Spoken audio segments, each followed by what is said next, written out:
नमस्कार। राजकीय डूंगर महाविद्यालय के हिंदी विभाग से मैं सुचित्रा कश्यप इस कक्षा में आपका स्वागत और अभिनंदन करती हूँ। आज के व्याख्यान में हम तृतीय वर्ष कला के द्वितीय प्रश्न पत्र निबंध और भाषा के अंतर्गत प्रताप नारायण मिश्र के प्रमुख निबंध दांत के मूल भाव का अध्ययन करेंगे। प्रताप नारायण मिश्र भारतेंदुकालीन निबंधकारों में अपना महत्वपूर्ण स्थान रखते हैं।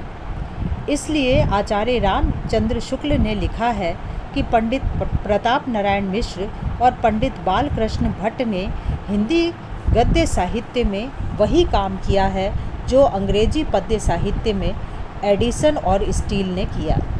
उन्होंने कवि, निबंधकार, नाटककार, पत्रकार, अनुवादक के रूप में जो विपुल कार्य किया है वह अविस्मरणीय है।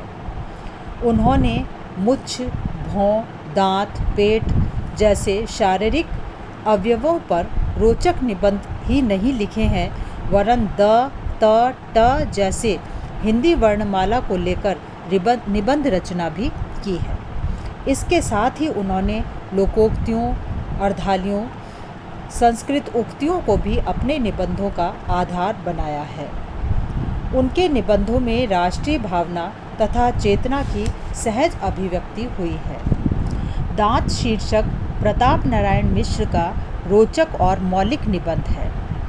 इस निबंध में उनकी व्यंग दृष्टि, चुटीली भाषा का जहाँ परिचय मिलता है, वहीं उनके लोक और शास्त्र विषयक ज्ञान का भी आभास हमें होता है। इसके साथ ही उन्होंने दांत के बहाने राष्ट्रीय भावना तथा मुस्लिम एकता के प्रति भी अपना दृष्टिकोण प्रस्तुत किया है। लेखक ने इस निबंध में बतलाया है कि दांत यद्यपि छोटी सी हड्डियां हैं, किंतु इनके महत्व का वर्णन कर पाना कठिन है, क्योंकि केशों, भौहों तथा बरौनियों आदि की शोभा इन्हीं पर टिकी है। दांत रहित पोपले मुंह के होते नेत्रों, भौहों और केशों की सुंदरता भी व्यर्थ हो जाती है। दांतों की कविगण मोती, माणिक तथा हीरा आदि से तुलना करते रहे हैं, किंतु ये उनसे भी अधिक मूल्यवान होते हैं। लेखक ने कहा है कि दंतहीन वृद्ध व्यक्ति सत्तू या दूध में भिगोई रोटी खाकर गुजारा करता है। वह भोजन के विभिन्न रसों के लिए तरस जाता है।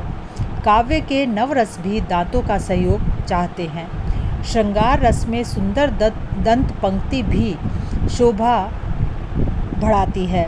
हास्य रस में दांतों का दिखना अति आवश्यक है।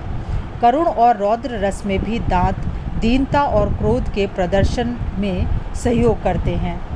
वीर रस में वीर के दांत क्रमशः विजय और कीर्ति पर लगे रहते हैं।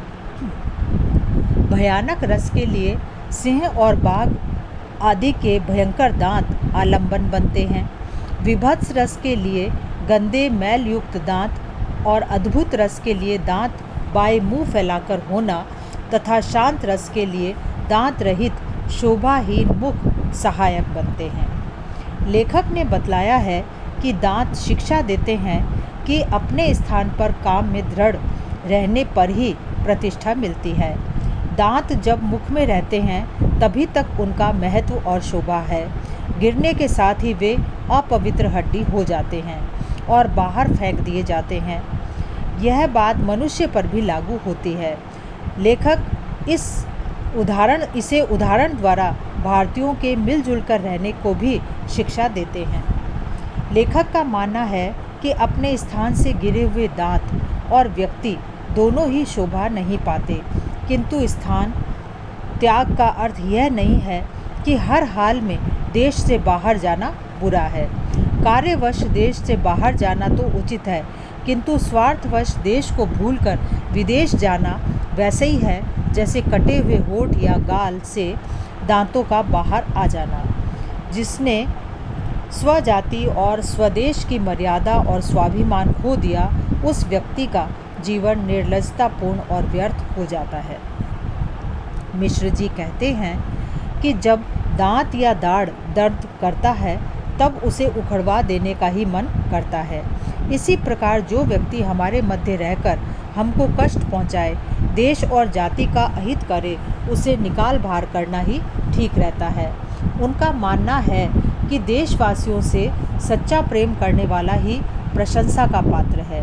हिंदू मुसलमान सभी दांतों के समान मिलजुल कर देश हित में उन्हें लगे रहना चाहिए।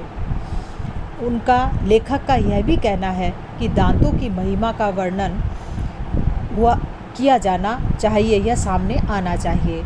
एक दांत वाले गणेश, भगवान शिव, दंतवक्त और श्री कृष्ण से संबंधित प्रसंगों में दांतों का उल्लेख मिलता है।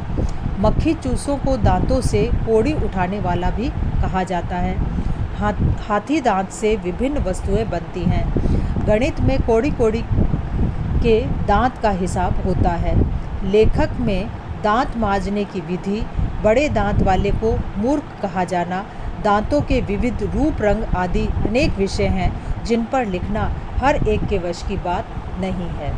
निबंध के अंत में लेखक ने उपदेश देते हुए कहा है कि देश के बुरे दिन चल रहे हैं, अतः हमें उसी तरह निर्वाह करना चाहिए जैसे 32 दांतों के बीच जीभ रहती है।